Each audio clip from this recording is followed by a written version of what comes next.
I've been to Iraq 3 times. Twice we did comedy for the troops. The 3rd time was vacation. The 3rd time, I just wanted to see it.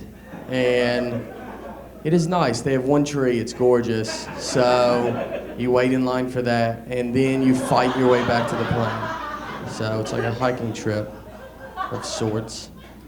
When we did comedy for the troops, we'd go over there, and they would have a lot of like small bases. They only have like 40 troops at these bases. So they would have like a lot of makeshift stuff for these guys, like their bathrooms. They had pipes dug in the ground, and that's what they would pee into. And then if they did the other, they had a bag. They called it a wag bag. So it was very awkward. Like I went up to a soldier, I go, "Where's your restroom at?" And he was like, "You gotta go number 1 or number 2. It's like, well, I don't really see how that's your business. And to be honest, I might mix it up. So why don't you let me decide, all right? We have barely made eye contact. I got to go to Bahrain, too, which I learned was a country when I got there. I thought it was the guy we were meeting, and it was... When you go to Bahrain, you go and you stay on an army base, but there you can actually leave the base and go out to the city. So they tell you, they're like, look, if you go out there, it's safe, just don't draw attention to yourself. So they were like, don't wear American t-shirts. And I was like, all right, like that's fine, no American t-shirts. So what are you gonna do about the white on my skin? That's gonna be more of a problem. I don't want him to come up to me like, excuse me, are you Muslim? Southern Muslim, actually. Yeah, my dad was a deacon, so I don't know if that counts. I did go to church growing up. I grew up in Tennessee, and we went to church. I actually tried to play basketball for my high school team, but I got cut. So I had to play for my church because the church cannot cut you. They have to let you play. They could cut you. You'd be pretty bad if they're like, look, we think you're good, but Jesus does not think you're that good. He is our captain. So, church ball was a lot different because we played half court, no 3-point line. We played on carpet. That's your first sign. It's not going to count. And they didn't even give us a basketball. We didn't have a basketball. We would just stand there and play on honesty. You'd be like, I just made it. It was like, oh, that's a good shot. You're really good. I stole it. I forgive you for stealing it. It was moral points. It counts later. Are y'all gonna go watch the Nathan's hot dog eating contest? Did everybody get their tickets for that? It's exciting. I think it's free anyway, but I remember the first time I saw the hot dog eating contest. The first time I saw it, you would see a lot of skinny people, and then they would show like a huge fat guy. So I was like, all right, you know, obviously he's gonna win. He probably ate on the way here. But he does not win. Kobayashi or Joey Chestnut, 2 very in-shape guys. So that means fat people are not even good at what they're good at. Who would have thought? Huh? Who would have? I'm married, and that is whatever, but you do it. You know what marriage is like? Marriage is like, you ever go to a concert and you see a mosh pit, and you're like, you know what, I'm gonna go get in that mosh pit. But then once you get in it, you're like, I do not want to be in this mosh pit. At all. I am gonna leave and go get some beer. Then the mosh pit's like, hey, you drank last night. You're like, all right, mosh pit, why don't you get off my back and let me live my life. I always get home late doing comedy, and my wife will be asleep, so I'll go in, I fix something to eat, I'll watch TV, I'll be home for like an hour. Then I hear my wife from the bedroom, and she'll be like, Nate, is that you? You know, you better hope to God it's me. You have let some murderer get quite comfortable in this house. He is eating. And if someone broke into our house, we don't have a gun to protect us. So, like, oh, I have a pocket knife. That's what I have, which is going to do nothing. I could hope to aggravate him at best. Like, I'd cut him, and he'd be like, you just ripped my shirt, and then he'd murder both of us. That's best case scenario. with a pocket knife. Because I don't know how to use this knife in the middle of the day, much less I'm gonna wake up out of a dead sleep and have some kind of knife skill I've never had before. And it's a flip out knife. You're supposed to go one motion, but I always have to pull it the rest of the way, so he'd just walk in and be like, oh, I'm not really that nervous about that. You don't know what you're doing. I'm like, I don't. It's just there for show. So what we have to do, me and my wife, we have to sleep strategically in our bed to prepare for an attack. So my wife, she sleeps next to the door because it's my strategy. So, yeah, I drew it up. So the plan is she's next to the door. So when the guy comes in, she's gonna lunge at him, whether she's awake or not, but she will lunge. And she's from Alabama. She's pretty scrappy. So she will put up a pretty good fight with this guy. At least a good enough fight that I can be practicing with my knife on my side. I can already have it out. He won't even see that part. So when he comes to me, I'll be like, I don't know if you looked over here while you fought my wife, but that used to be one whole pillow. I'm just saying, it's your call at this point. I've been practicing a lot. Now, we don't have kids yet, but I would like to have kids. I would like to have kids just to have a friend in the house at this point would be nice. Is that bad? Or does that mean it's going good? Just tell me if it's fine.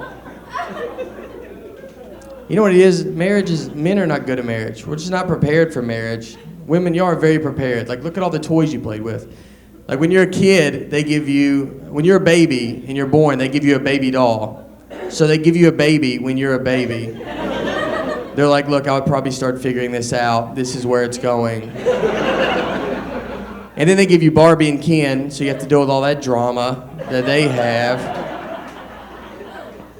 Then women would play house. They would just play house. They would fake vacuum. When I see my wife vacuum now, I'm like, she is living her childhood dream. She has made it. Hey, you can't compete. Because as a guy, we didn't have any of that. We played Fort. We had to keep everybody out of where we are. And the only toys we had were Transformers and Ninja Turtles. Those are not even real things. None of them had wives. They weren't married. I never played with my Ninja Turtles, and I had them going to fight Shredder.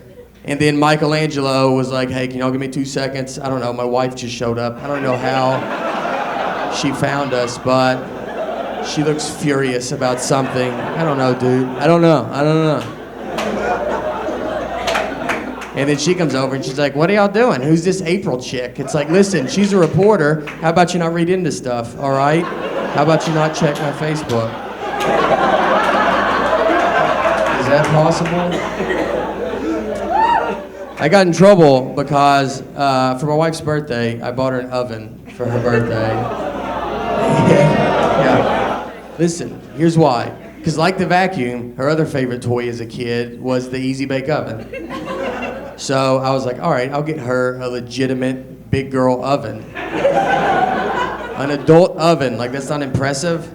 If she bought me a truck and it turned into a live robot, I would freak out and be like, this is the greatest gift I have ever had in my life. This is the best. I still play with the kid stuff. I play a lot of video games, and the thing with the video games, they're a lot different than when I played when I was younger. Because like I'll play Madden football, and when you used to play Madden as a kid, you would just pick your favorite team. That was it. There wasn't that much to it. But now when you play, they have you running the whole stadium when you play. So before you start, they're like, all right, how much do you want to charge for hamburgers? And you're like, I don't even know how much a fake hamburger would go for. I didn't know we were getting this serious about the game. I didn't go to college. That's why I'm playing your game. And they give the players emotions. The players will argue with you. I'll use the Titans. I'll use Vince Young. And they're like, hey, Vince is not happy with his contract. Like, all right, well, tell Vincent that he is not real. and I will reset this and start over if he does not clean up his attitude. I don't need him yelling at me. My wife is furious I'm playing this game. I don't need him bitching at me too. That's why I play this.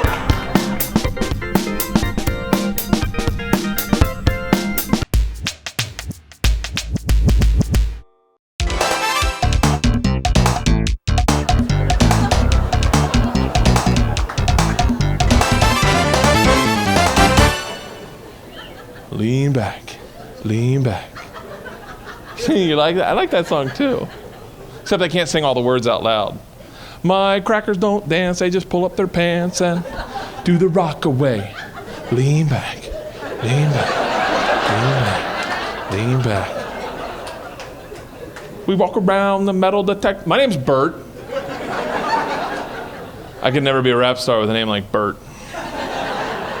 You don't even want to hear that during sex. Some chick on top of you in the dark all, Bert, Bert, shut up.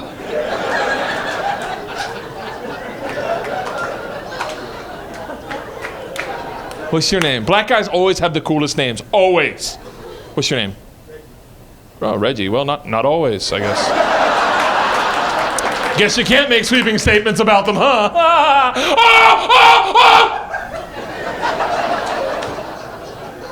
Hey, I just learned something, okay? And I'm gonna tell you, and I'm being honest. So if you judge me, then you're racist. What's up with that? Is that how it works? No? Man, whatever. I just found out that Japanese people can't understand Chinese people at all. I thought it was a little bit like Italian and Spanish, you know, pantalones, pantaloni, pantaloni, pantalones, pantaloni, pantaloni, pantaloni. I know what you're saying. Not a word. They're like totally different languages and totally. Are you Japanese or Chinese or Filipino, Mexican? What are you? Filipino? Sorry. What? I'm a white guy. I just guess. That's the worst is they go, what are you, Japanese or Chinese? And you're like, Filipino. And they're like, yeah, same thing. You're like, no. Did you know that they were totally different languages? Did you know they were totally different languages? I didn't. I found out the hard way. I was at the airport and there's this Korean guy just going off, just, do you think sometimes they're making it up? There's no way you can know it that good. That's really fast, and some of those don't even sound like words.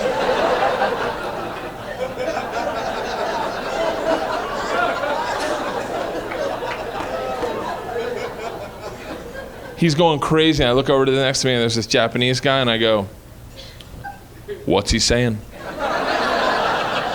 And he looks at me like, I don't know because I'm not Korean. Well, kind of. What's he saying?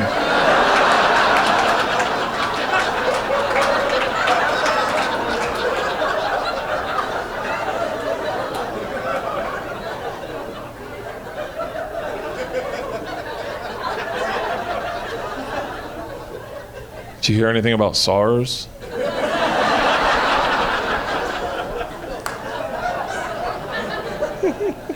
It's funny because we're white. Lean back. Lean back. You like this one? I was at an airport again. In the bar, having a beer because I don't like flying. Sit next to a black man.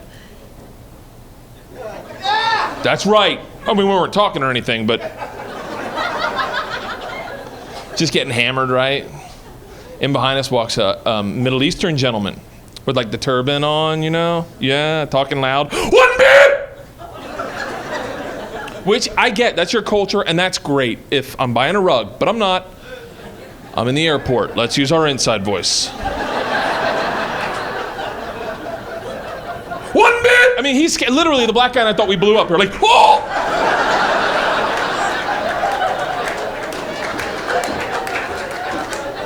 Bartender's reaching for the gun. No, I don't have him, but. Doc Holliday walks in. No. 1 bit! Silence in the bar. Bartender puts a beer down very carefully. The guy takes a beer, pounds it, throws $5 on the ground, and just walks away. And I get it. You're angry, you're getting profiled like a mofo. I understand. Walks out, the black guy is silent, leans over to me, he goes, I hope he's not on my plane. And I'm like you guys, I'm like, I know. And then it dawned on me. What makes this black guy think that my racism stops at Arabs?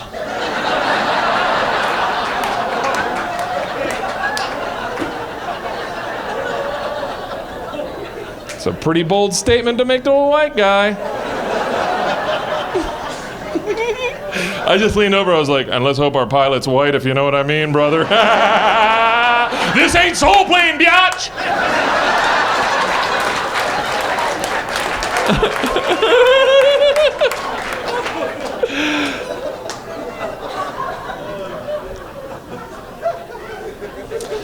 Let's talk about Mexicans. ¿Dónde está tú? I've been giving Mexicans a bad name all over the country. I have. And you can do it too. This is awesome. You'll love this. This is what you do. This is so much fun. You can do it too, sir. Watch. This is what you do. When you check into a hotel, right before you check out, clog up the sink, right, in your hotel room, and then pee in it all day long. Then cut off all your fingernails and toenails, put them in the center of the bed, and light them on fire. Ready? Ready? Then wipe your ass on all the towels. Then turn on Telemundo and leave. Maid walks in like, these Mexicans are animals. Oh, what? Can't make fun of the Mexicans? Okay, you know what? This next joke, if that didn't halt the room, this next joke should bring the room to a screeching halt, then start it back up again, and you're gonna go, how did he do that? You watch, ready? How does someone become an abortion doctor? Is there really someone in med school thinking to themselves, well, I want to work with kids, but I'm a doctor, I should be getting tons of ass, right? I want to meet chicks, they should be having sex. I'll be an abortion. Okay, and then stop it again. I should have called that part. But I didn't.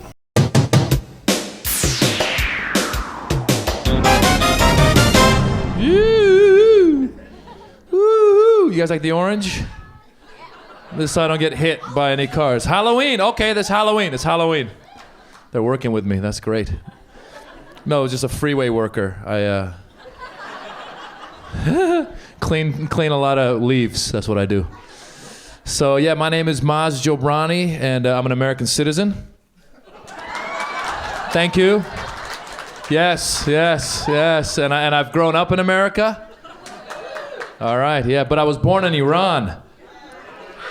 Yeah, all right, yeah. You guys are like, whatever, bro, that's your problem. Deal with it, man. Yeah, it's not the best time to be from the Middle East or Iran. Iranians, though, have learned how to deal with it. We've learned how to trick Americans. We say we're Persian. Have you heard that? It sounds a lot nicer and friendlier and exotic and confusing, you know. It's great. We're always like, no, I'm not Iranian. No, I am Persian. Like the cat, meow.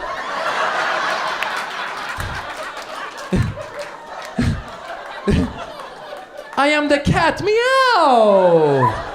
I am not axis of evil, no. I am Persian, like the rug, hello. I am soft, you can lay down on me. I'm colorful and hand-woven. I'm Persian. Yeah, it's not a good... Some of my friends just became Italian. I don't know if you've met those Middle Easterners. Yeah, I got a buddy, be at a party, meet some girls, he'd be like this. Come meet my friends, come over here, come on. This is Hassan, Hussein, Ali, Reza, Muhammad, Maz.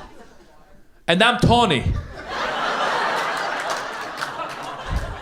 Oh yeah, they're Iranian, I'm Italian. Hey, I'm Tony. You are talking to me, yeah? Ciao, forgetting about it.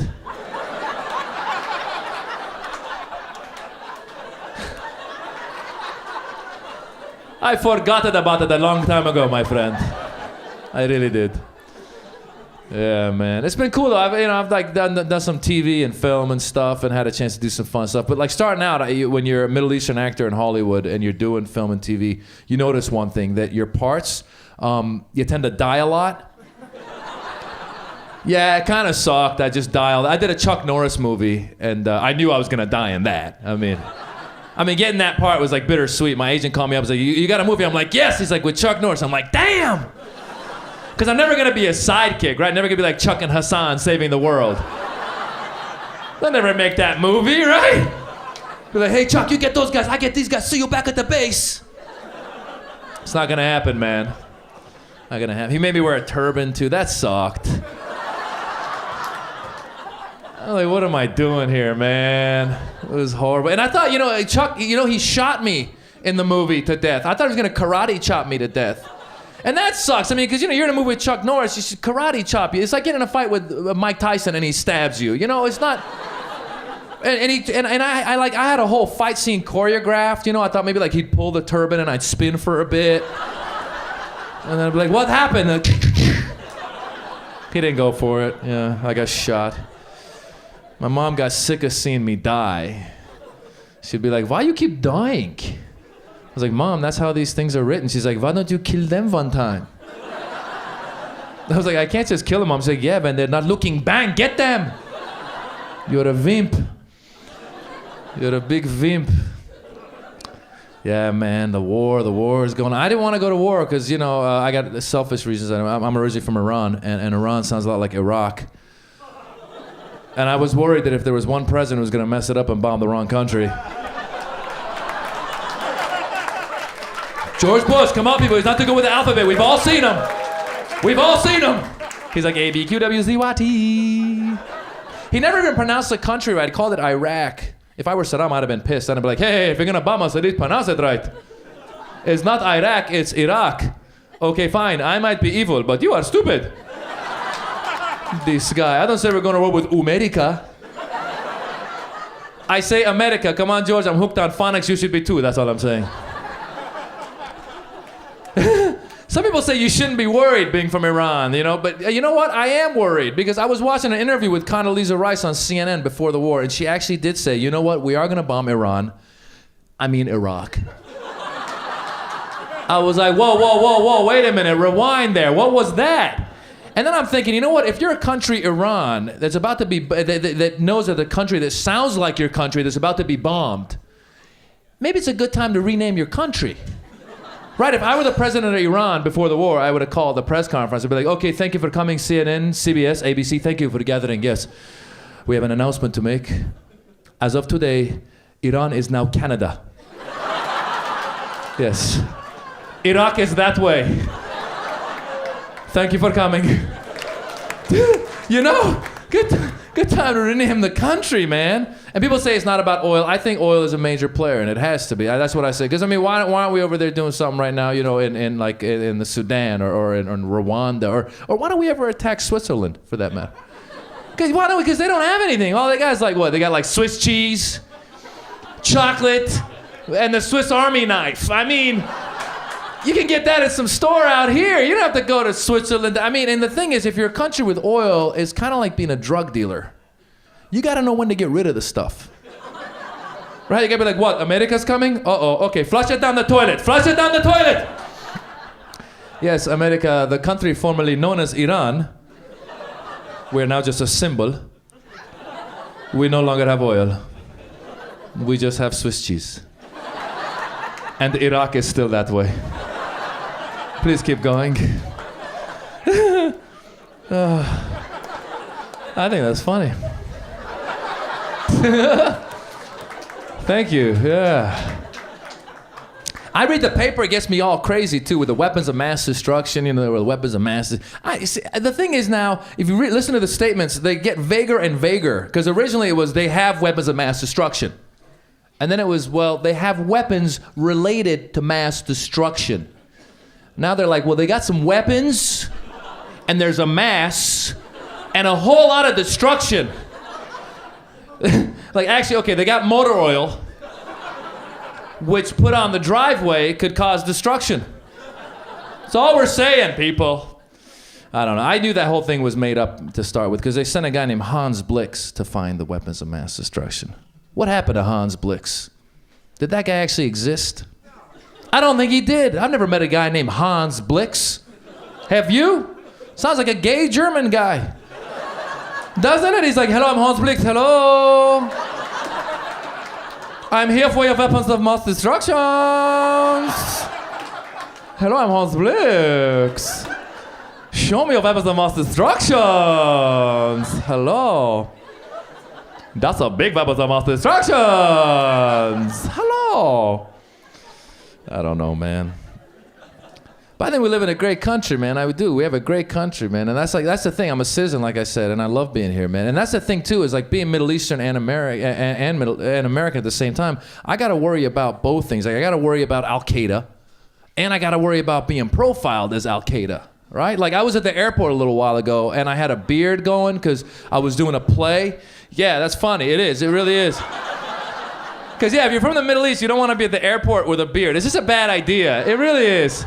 And I'm walking around, I'm like, they're gonna stop me for something. I don't know what, but they're just gonna stop me. I felt it. I had this, I just had this sense that they could. And I'm walking up to that metal detector, and that thing just makes you feel guilty anyway. You know what I'm saying? I'm walking up, and I'm coming up to the metal detector. I'm like, did I pay my taxes? I don't know. Here we go. It'll buzz if I didn't. Here we go. Did I cheat on the SATs? I might have. Here we go. So I come to the metal detector. I walk through. It's like, eh! I'm like, damn it, I'm a terrorist. I knew it. I knew it.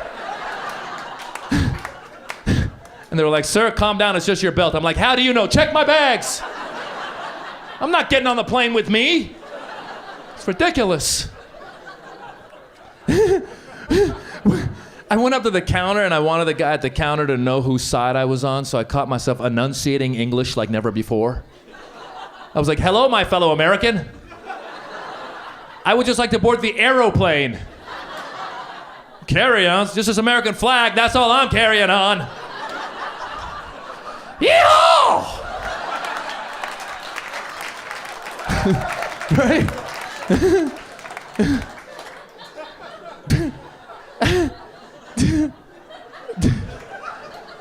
It's true. I was like, what the hell? I never talked like that before.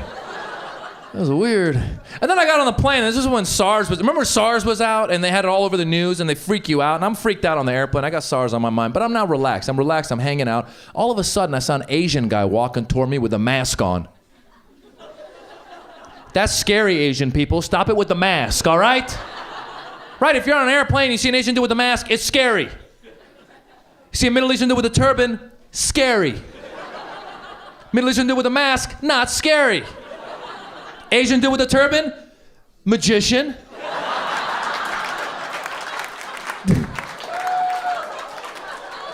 It's scary and confusing is what I'm trying to say. You see a white kid in a black trench coat, scary. A black kid in a white trench coat, pimp. Traveling pimp. Frequent flyer pimp. I don't know who that is. But it's been a rough few years for Middle East. The only good thing that's happened for Middle Easterners the past few years in America is that the Bush administration went after gays. It was good, because it took the heat off the Middle East for a second. Yeah, Middle Easterners are like, yeah, get the gays. Gays are bad. Gays could be terrorists. Al-Qaeda. And Iraq is still that way. No, you know who I felt bad for when the whole gay marriage debate started? You know there was a gay Arab guy walking around going like, I just can't get a break. This is ridiculous. First the Arabs, now the gays. What do you have against me, George Bush? I personally say live and let live, man. I don't think we gotta do a whole amendment to stop gay people from getting married, man. Look, I'm straight and I'm afraid of marriage. You wanna do an amendment? Do a straight marriage amendment. That way when my girlfriend wanted to get married, I'd be like, look, I'd love to, but it's illegal, I can't. I gotta be a player the rest of my life. But I'm gonna do it. I'm gonna get married, actually. I've been with my girlfriend for about 5.5 years. She's beautiful, she's fantastic. Everything's great, except there's one problem. She's Christian and I'm originally Muslim. But I'm not that religious, and the father said you can marry anyone you want as long as he's Christian. So I said, you know what? I told her, you know what? I said, I'll convert. I told her I'll convert for her. I'll say I'll show up one Sunday and do whatever it takes. I'll eat the cheese and crackers, you know what I'm talking about. Put my head in the water, hallelujah. I'll do all that. I'll do all that. I'll condemn my family, they're evil, I'll do that. But just one Sunday, because I'm not gonna keep showing up every Sunday, because I'm a guy and I got things to do on Sunday, right guys? Right? Right? You know what I'm talking about, right? Right? I got football, right? Right? I got sleeping in, right? Right? I got jihad, right? That's my time, my name is Maz Jobrani, thank you.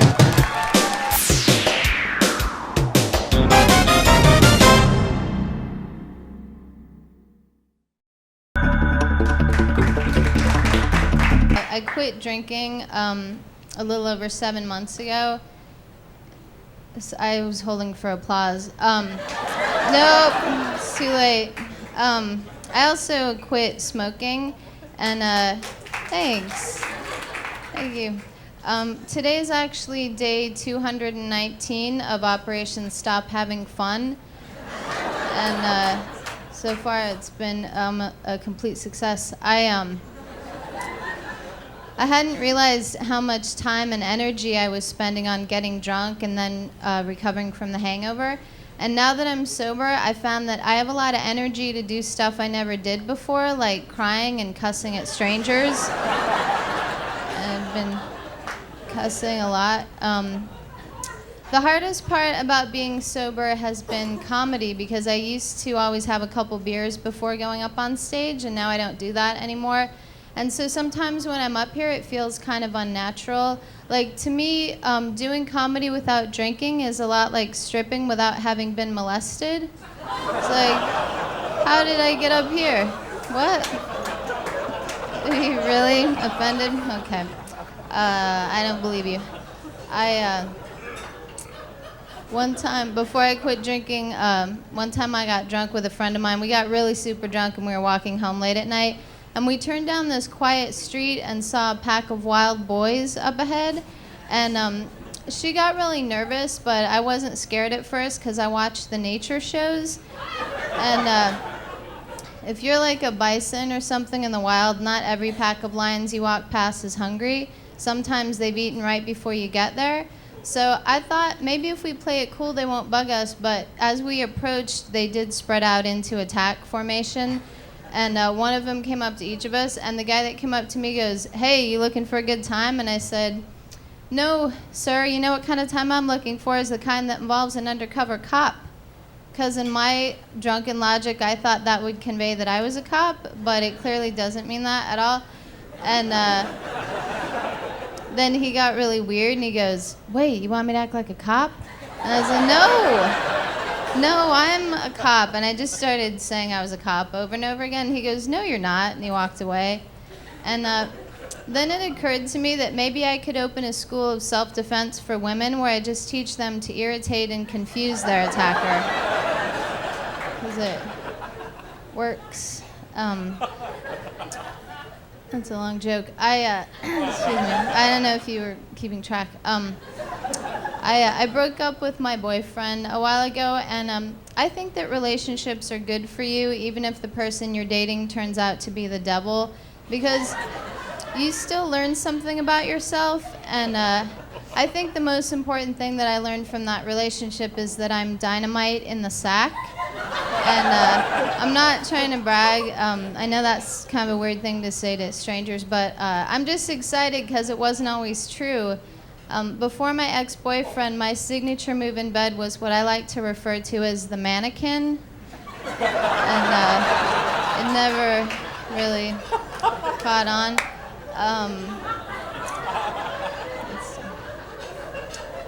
Excuse me. Speaking of gay, I don't understand. I'm not gay. I don't understand why people get so worked up about gay marriage. Like, I don't care who marries each other.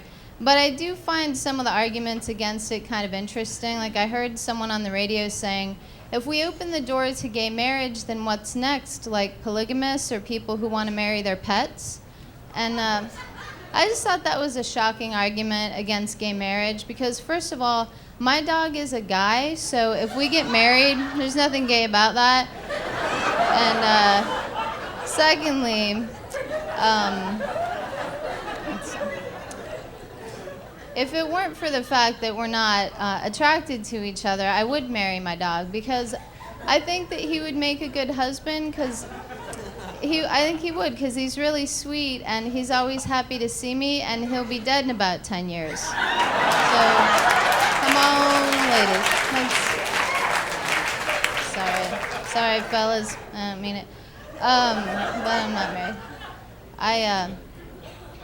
Speaking of death, I had a birthday not too long ago, and I don't want to say how old I am because it's kind of taboo in show business, but I will tell you that I am of childbearing age, and but I haven't gotten baby fever yet. And it's not because I don't like kids and babies, because I actually think they're wonderful, but I think there's a big difference between loving babies and wanting to be a parent. Like, I think those two things are as different as loving roller coasters and wanting to do a carny. It's just not the same. Hey, thanks a lot, you guys. Enjoy the rest of the show.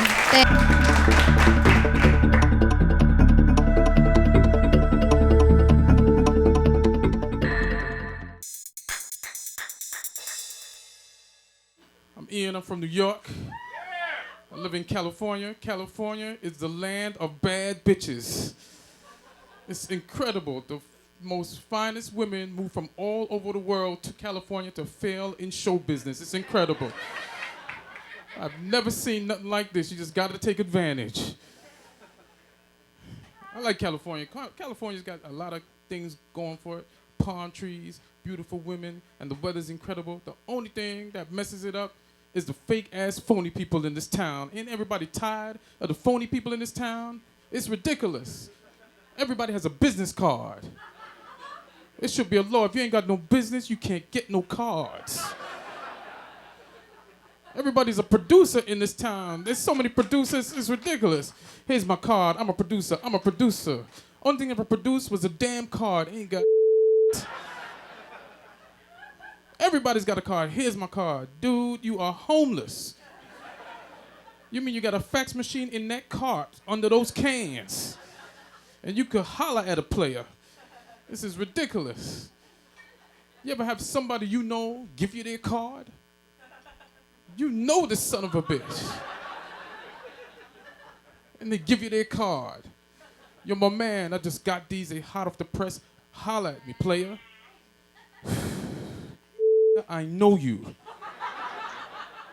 I'm your father. This is my number on the card. You got people calling here late, waking up me, your mother. Give me all the cards. I'm crossing out the junior, put senior, I'm keeping these. As a matter of fact, take one and call me when you get your together. This is ridiculous. And stop forwarding me emails. You ever get an email from somebody living in the same house as you? This technology thing is going too far.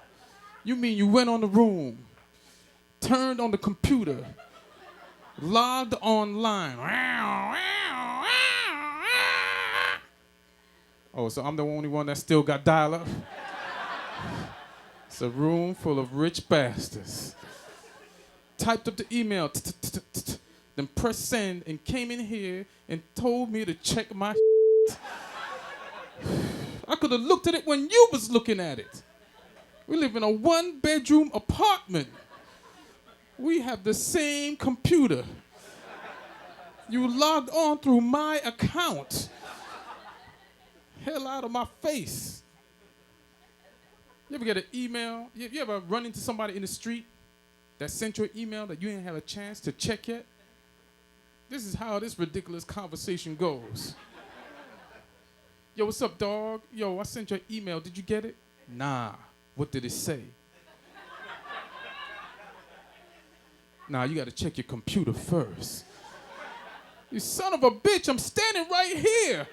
Why can't you just tell me? You want me to get in my car, hope it starts. Drive home, turn on the computer, and read some bull. Stay right here. I'm going to that gun shop. Don't move.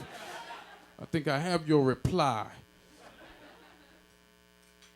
Technology, man. Everybody got text, Blackberries, all that. I hate that stuff, man. You ever get a text from the same person you went to the club with? This is ridiculous. You in the club having a good time. That's how I have a good time. Hold on, my pager is going off. Let me read this. I got a text. Check out those bad bitches over there, son. Did you just text me, man? Because you could have pointed those bitches out. I'm standing right here.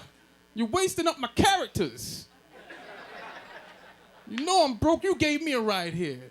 This is ridiculous. California, man, you gotta get used to a lot of stuff out here, man. Strangers talk to you. I've never been in a place where strangers just come up and talk to you. I'm from New York, where you know who you know.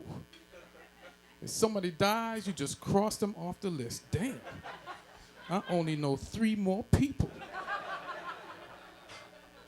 How am I gonna get my grandma and my mother to party at the club with me? This is ridiculous. You know, people don't just go up to you and ask you random questions in New York, like, hey man, you got the time? The time? Who sent you? Told Tony I was gonna give him his money, but if he wanna go, let's go right now. Only in California, just, you know, I'm online at the supermarket, right? This old white lady just started talking to me out of nowhere. Excuse me, young man. Are those bananas? I'm like, I know this chick is not talking to me about bananas. There gotta be another black dude behind me. This bitch is talking to me. You know what the good thing is about bananas, young man? Is that when they're overripe, you don't have to throw them out. You can make fritters with those bananas. I'm like, she just gonna engage in conversation with me without my permission. Don't I have to sign off on this? If you come to my house, I will show you how to make fritters with those bananas.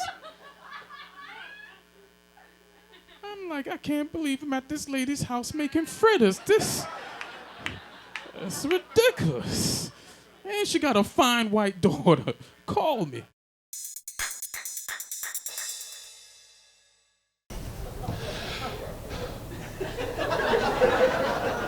Is this a moment of silence I didn't know about? For the troops? Cool, I'll do it too.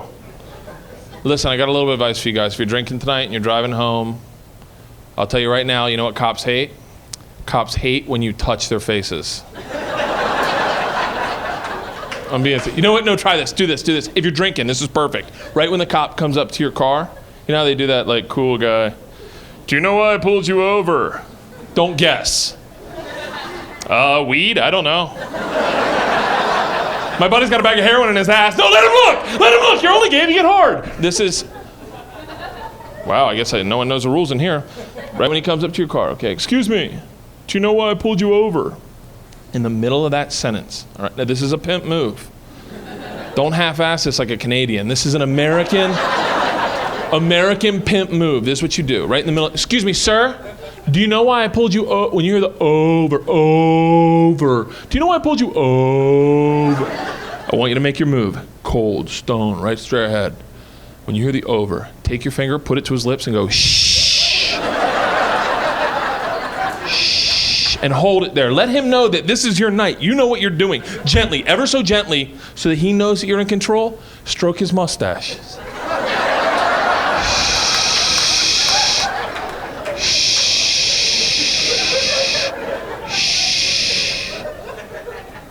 And then take off. Works. I'm telling you, it works. He'll be on the side of the road for 15 minutes. What just happened? Oh God, I'm gay. Not me. The cop in the joke. Oh, that was a close one, huh? Hey, has anyone ever had a lesbian experience? Ladies? Yeah, you have. Just answer me. Give me a nod, something. So that, yeah, right, you have! I knew it! I called it! Boy, I'm good, aren't I? Just press them hard enough, they'll fold. College? It was college, wasn't it? Oh, it was college. Oh, whoa, this is like that John Edwards guy. I'm reading you. Freshman year. Your roommate played softball.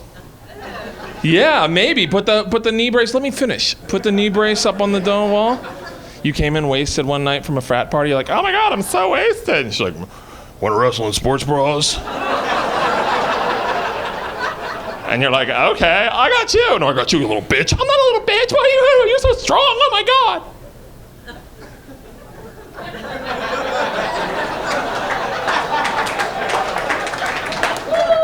This is so weird. We're roommates. I know. Is that it? Damn it. Wouldn't that be cool, though, that happened? Wouldn't you like that? Me too.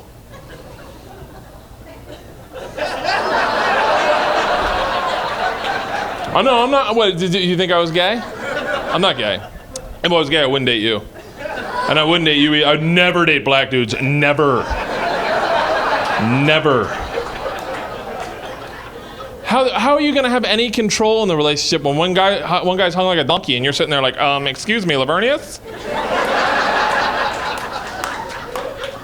I thought the rule was we use a dish, we wash a dish, but... It's like, I thought the rule was big sits on the couch while little does the dishes.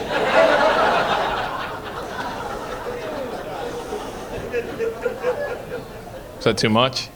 You guys really didn't like the abortion doctor joke? You have a lot of growing up to do. Do you guys like prescription drugs?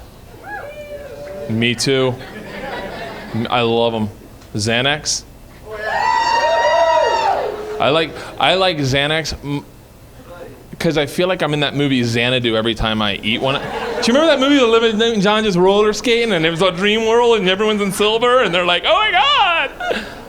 They name those drugs like you feel when you're on them. I'm being serious. You take a Quaalude. Where's the guy in the go-to? Yeah. Remember when you took a Quaalude back in the 70s, sir? Remember that? You eat a Quaalude, 30 minutes later, you're sitting on the couch going,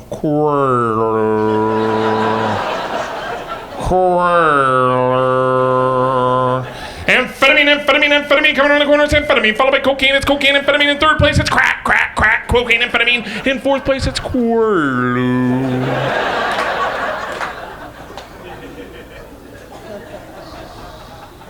Do you guys black out? Do you guys like blacking out? Never? I love blacking out. It's like a little choose your own adventure book, but you're not choosing the adventure. One of your friends is, and he's not like a really good friend. You end up at the end trying to slay the dragon. I like blacking out in I don't like blacking out in California. It's too expensive. It is. You go out, you take like $300 out, you have a good time. Like the kind of time that you talk about the next day, like maybe you licked a midget, you don't know. Oh, don't front. Like if you licked midgets, you'd tell that for days on day. Like, yeah, we licked him and then we held him away from our face. He couldn't hit us then. Wake up the next morning, blacked out, on the bathroom floor, no shirt on, you got a quarter stuck to your back. Right? You reach into your pocket for your money to see how much you spent, nothing. You're like, where'd all my money go? I had like $300 last night. The roof of my mouth's burnt, so I must have gotten pizza. The only thing worse than that is same scenario, but you reach into your pocket and you find $750. You're like, what did I do last night?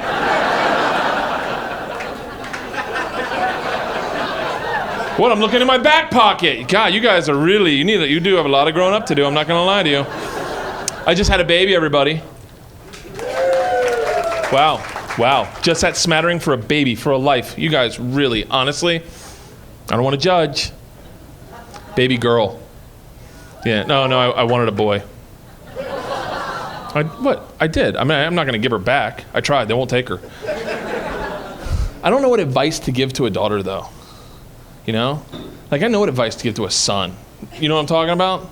You don't know what advice to give to a son? What kind of man life have you lived? Right now, I'm going to give you the advice that you give to your son. You ready? What, one of these? No. I don't ever slap a girl in the ass. Never. Punch her in the throat. They love surprise. I'm like, whoa, what was that? And you're like, I love you. You complete me. Women love surprise. That'll surprise the hell out of them. Light their hair on fire when they're in the middle of sex. Just, surprise. This is what you do. This is my advice to you. As a man, I'm giving you some advice. If you're ever going to take a dump on the hood of an ex-girlfriend's car, take your pants off all the way. Yeah, no, because you drop them to your knees, you start going number 2, automatically you go number 1, all in the seat of your pants, right? And everyone's cheering you on. You don't want to stop. That's why they call it 2. It's 1 plus another 1, right there. Then you get off the hood of the car and they're like, you're not getting my car with those pants. I live the life. Don't ever fight a black man at night. You can't see their hands. It's like fighting a ghost. Just, what the hell was that? All you see is like a thumbnail just coming at you. And you think for a second it's a shooting star, and you're like, oh my God, I want to fall in love. Ah, what the? You got to live the life to talk about it. That's my message. What do I say to a daughter? Nothing. I got nothing. I got. This is. These are my 2 bits of advice to a woman. I'll give them to you. You pretend you're my daughter, okay? I'm gonna go give you a bath first. You wanna go in the back? Just kidding. I'm just kidding. Unless I'm not.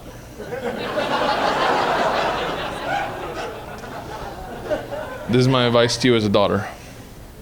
Listen, honey, if you ever are gonna think about taping sex with a boyfriend, and I know right now you're like, Dad, I'd never, but one night in college you're like, let's do it.